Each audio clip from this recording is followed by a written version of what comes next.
Halo, kembali lagi bersama saya Indri Irianti Tesalonika Pupus dengan NIM 200611021154. Pada kali ini saya akan membahas materi mengenai perilaku organisasi.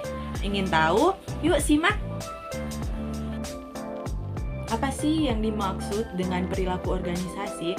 Perilaku organisasi membahas seluruh kegiatan organisasi yang di dalamnya terdapat perilaku manusia, budaya sosial, dan sistem yang mendukung adanya organisasi tersebut, sehingga antara manusia dan organisasi dapat saling mempengaruhi. Perilaku organisasi adalah bidang studi yang mempelajari pengaruhi yang dimiliki oleh individu, kelompok, dan instruktur terhadap perilaku dalam organisasi yang bertujuan untuk meningkatkan efektivitas suatu organisasi, sistem pengendalian manajemen yang mempengaruhi perilaku manusia.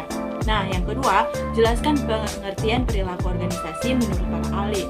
Ada beberapa pengertian perilaku organisasi menurut beberapa ahli.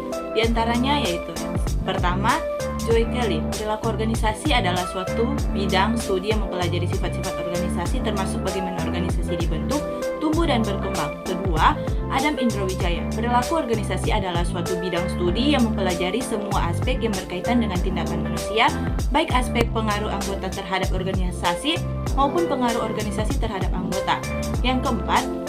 Yang ketiga, Stephen Robbins, perilaku organisasi adalah bidang studi yang menyelidiki dampak perorangan, kelompok, dan struktur pada perilaku dalam organisasi dengan maksud menerapkan pengetahuan semacam itu untuk memperbaiki keefektifan organisasi.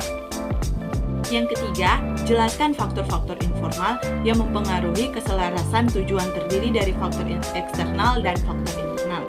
Yang pertama, budaya. Budaya meliputi keyakinan bersama, nilai-nilai hidup yang dianut, norma perilaku, serta asumsi-asumsi yang secara implisit diterima dan secara eksplisit dimanifestasikan di seluruh jajaran organisasi. Yang kedua, gaya manajemen. Gaya manajemen merupakan faktor internal yang memiliki dampak paling kuat terhadap pengendalian manajemen. Sebuah institusi dapat dikatakan sebagai perpanjangan bayangan seseorang. Yang ketiga, organisasi informal, garis-garis dalam bagian organisasi menunjukkan hubungan formal, yaitu pemegang otoritas resmi dan tanggung jawab dari seluruh manajer. Dan yang keempat, persepsi dan komunikasi. Para manajer harus mengetahui tujuan dan tindakan yang harus diambil untuk mencapai tujuan tersebut. Nah, yang keempat, sebutkan faktor-faktor yang mempengaruhi keselarasan. Nah, faktor informal yang mempengaruhi keselarasan yaitu terdiri dari faktor eksternal dan internal. Nah, yang kelima, jelaskan pengertian sistem pengendalian formal, yaitu merupakan sistem pengendalian manajemen, merupakan aturan-aturan yang memuat semua jenis instruksi dan pengendalian, termasuk di dalamnya adalah instruksi jabatan, pembagian kerja, prosedur standar operasi manual, dan tuntutan-tuntutan etis. Nah, tipe peraturan yang pertama pengendalian fisik, kedua manual, ketiga pengendalian sistem, keempat sistem pengendalian tugas. Yang keenam, jelaskan pengertian sistem pengendalian informal. Seluruh informasi yang tersedia dipergunakan untuk membuat perencanaan ini. Perencanaan strategis tersebut kemudian dikonversi menjadi anggaran tahunan yang berfokus pada pendapatan dan belanja yang direncanakan untuk masing-masing pusat tanggung jawab. Pusat tanggung jawab ini juga dituntut oleh aturan dan informasi formal lain. Dan selanjutnya, jelaskan pengertian fungsi tujuan dari controller. Pengertian dari controller yaitu orang yang bertanggung jawab dalam merancang dan mengoperasikan sistem pengendalian manajemen, dan fungsi yaitu merancang dan mengoperasikan sistem pengendalian dan sistem informasi.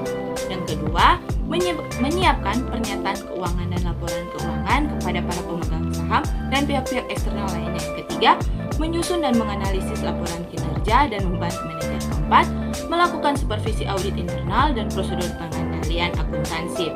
Nah, yang kelima, mengembangkan personel dalam organisasi pengendalian dan berpartisipasi dalam pendidikan manajemen. Dan yang tujuannya yaitu tujuan dari controller adalah untuk mencapai suatu tujuan perusahaan yang sudah diimpikan oleh perusahaan dan agar semua kegiatan bisa berjalan dengan baik.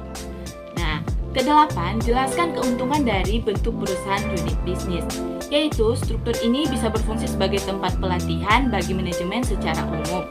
Yang kedua, unit bisnis lebih dekat dengan pasar dari produk-produknya dibandingkan dengan kantor pusat. Yang 9. Jelaskan fungsi dari pengendalian. Nah, fungsi pengendalian yaitu merupakan fungsi sebagai alat untuk mengidentifikasi, menilai, mendorong, menginformasikan suatu peristiwa yang aktual dalam proses pengendalian manajemen. Sekian dan terima kasih.